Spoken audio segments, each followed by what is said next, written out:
you're saying that Armstead makes $17 million a year? That's correct, Dad. In the new contract, Kittle, what is he getting per year? Kittle's only getting 15 million Now, per year. only is Right. It's phenomenal. But Right. I want to stay with this a minute because I'm not up on contracts. So walk me through this. So you're saying Armstead makes roughly $2 million more a year than George Kittle. That's right. Okay. And beyond that, he actually has more guaranteed money in his contract than Okay, Kittle. so he has a better contract. That's fair to say. Okay, well, let me ask you this. You once mentioned that the players vote on the top 100 players in the league. Yes, they do. Okay, now, what is Kittle? What number have the players voted him? 7 out of 100. And what number did they vote Armstead? He did not place in the top 100. Okay, let's go over that again. Kittle is number 7. That's right. That's quite, I mean, with all the players in the league, that's beyond elite. I mean, let me put it in context. The only players above him are quarterbacks and Aaron Donald. That's it. Got it. So it's beyond belief what he is. And here's this other guy who has only had one good season, who now is allegedly hurt, and we don't know really where it's leading or what it actually means. And he wasn't voted by his peers into the top 100, but he got a better contract than Kittle, who is also, from what I understand, although I don't know Kittle and I have no idea what his personality is like, more of a team leader than Arik Armstead. Right. Kittle's a captain. Armstead is not. Okay. So me, being, 7 degrees separated from the league, it would seem to me that there's a reason that Armstead has a better contract than Kittle. And I don't think it's so much as defensive lineman, tight end, or it could be that, but it could be agents. I think it's agents.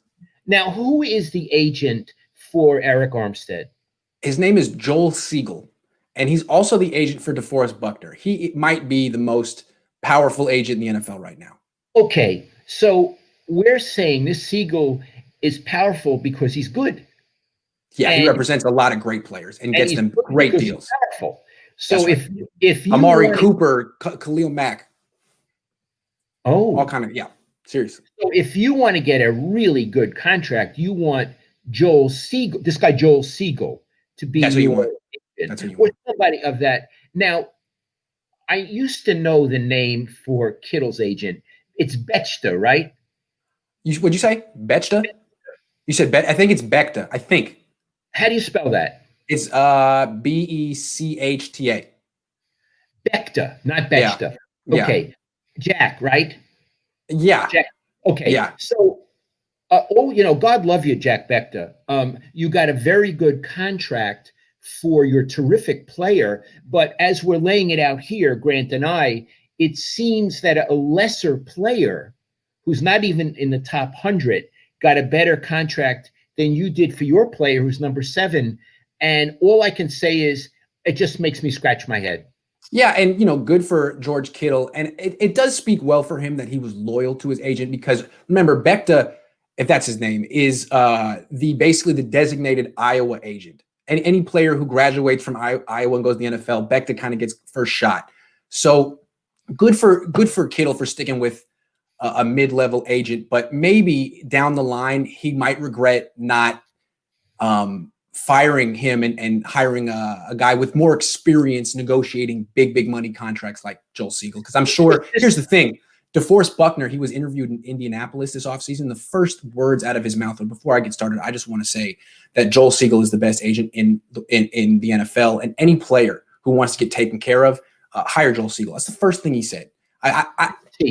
So he did wonderful things for DeForest Buckner, and Bechta did very well. I mean, let's face it, he did very well for Kittle, but maybe not quite as well. And I want to point out, I like to go to boxing, Iggy. Marvin Hagler was a great middleweight champion, maybe a top 10 middleweight of all time. He came from Brockton, Massachusetts, where Rocky Marciano was from, and his managers were the Petronelli brothers.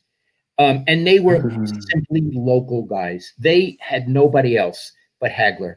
Mhm. Hagler is such a decent guy. When he became Marvin Hagler, he held on to the Petronellis, and everybody in boxing and the writers respected Hagler for that. So I want to give a shout out to George Kittle. Essentially, he stayed with his version of but with this Bechta, by staying with him of the Petronelli brothers. And so a shout out to George Kittle that he hung in there with him.